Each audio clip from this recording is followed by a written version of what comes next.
Good evening, ladies and gentlemen, and I welcome all of you back to another national anthem reaction video where tonight, ladies and gentlemen, we go from where did we start tonight? It was like somewhere blah blah blah. We were talking about Liechtenstein, San Marino. We talked all about La Marseillaise again. Oh yes, and now we head all the way back to South America, all the way to Bolivia, a nation that is largely Amazon rainforest, a nation that is also largely mountainous terrain, a country that also contains, among many other things, the road del Muerte, also known as Death Road, the single most dangerous road in all the world, and among other things as well, it has the single largest capital city in the world, standing nearly 13,000 feet above sea level in La Paz. I know there's also something about La Paz also has the single... it has something of like one of the most deadliest prisons in the world, centered almost directly in the very middle of La Paz. I'm not entirely sure exactly sort of where it is, but... I'll have to maybe possibly go. I know it's got to be in here somewhere. Okay, so no. The ecological part, no. Here it is. The Panel de San Pedro.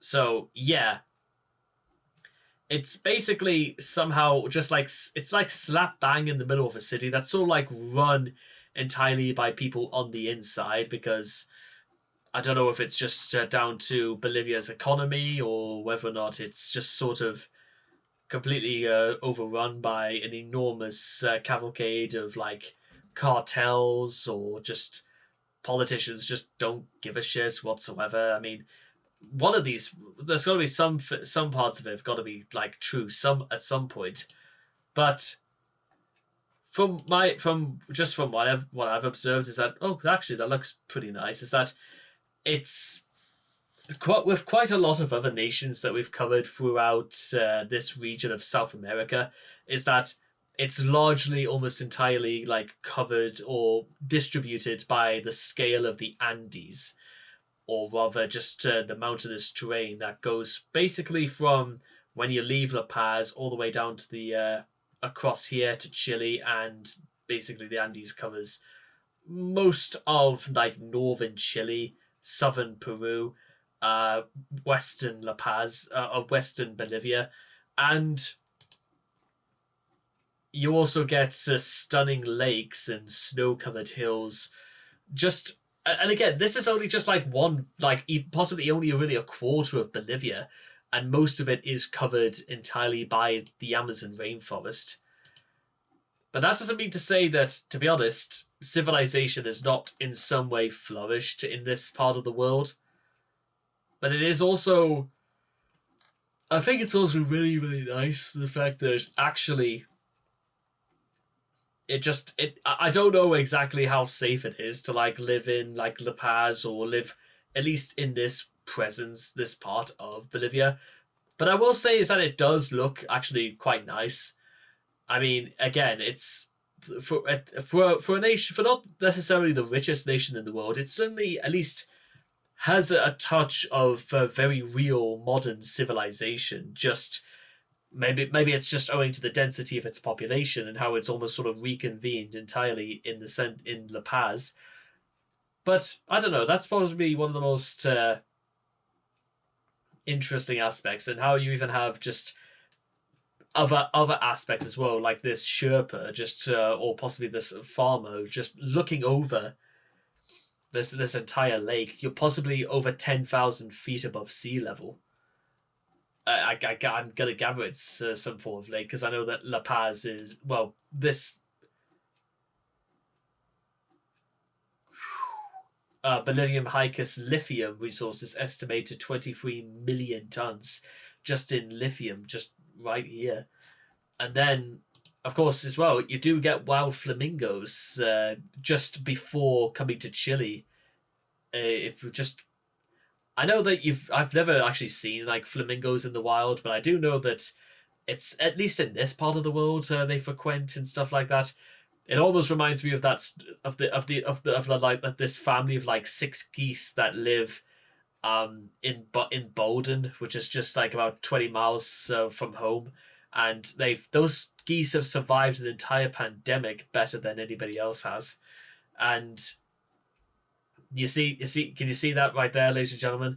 I'm not entirely sure. Well, strictly speaking, I think this is more chilly, but that's a volcano right there. And you may be maybe remembering, ladies and gentlemen, of the famous Top Gear special where they went to Bolivia and they even had to cross over like Death Road. And I'm just gonna get Death Road because you will not believe your eyes when you see things like this.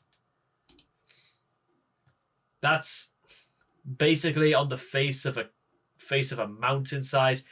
It's basically only really fit for like one car to ever fit on it, and you even get things like this. And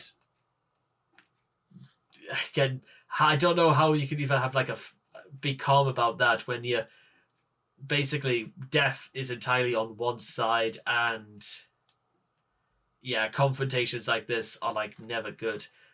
You may remember, ladies and gentlemen, what was it?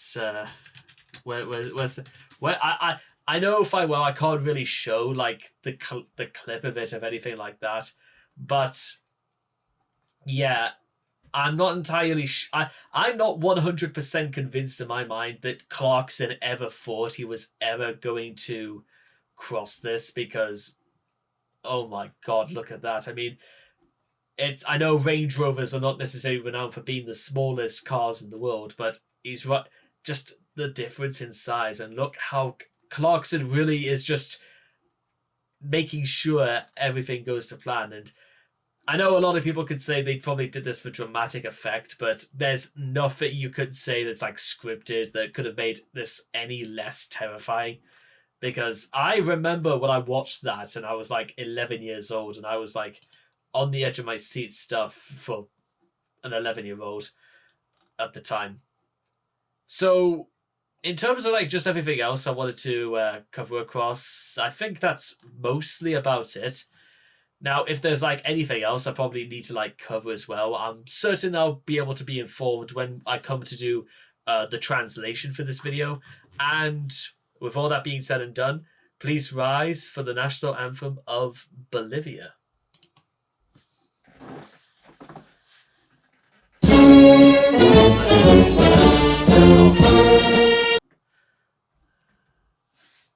Okay, I'm turning this one up as well because I like the sound of this. It's joyful and jubilant. We like that.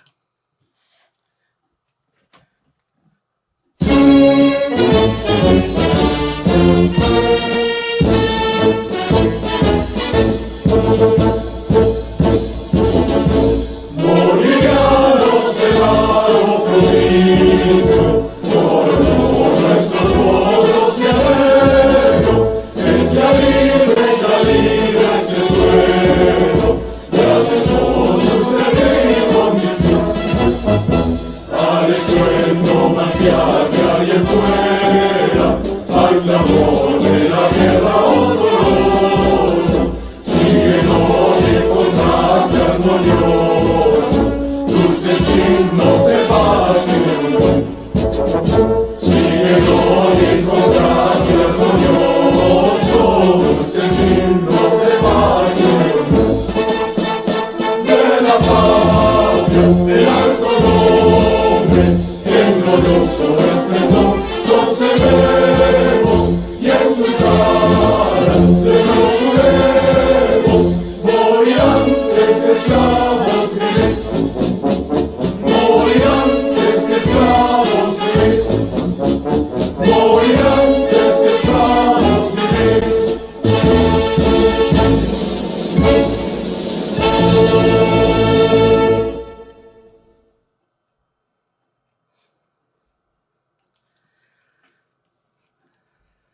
The union of the free. I like that, ladies and gentlemen. Lots of braveness and boldness about being free, and a lot about never actually succumbing to slavery, and rather being the victors and enjoying the spoils of war, or rather the liberties and the freedoms that war has brought about. I must say, ladies and gentlemen, and again, this is like, whether you want to say I'm just talking absolute nonsense through this, I will say one of the absolute other aspects of doing these national anthems that I don't really seem to bring up is that you can certainly sense that these people really do believe it. Bolivians, I reckon, really do love love this presidents about being free people, and that the world they live in is actually a free, prosperous, and very generous place. Now, we all know that it's not necessarily the case all the time, but I do like to imagine that actually they are more inclined to live as though we were all free, which I really like, and I can't say no. And to be honest, it's something you can't really deny either. So I do absolutely get behind this, and I can't wait to see even more. And I think that's just about all I've got to say. So here we go. So anyway, I hope all of you guys have enjoyed this reaction video to the Bolivian national anthem, and I cannot wait to see all of you guys again in the next video. Take care, and bye-bye for now.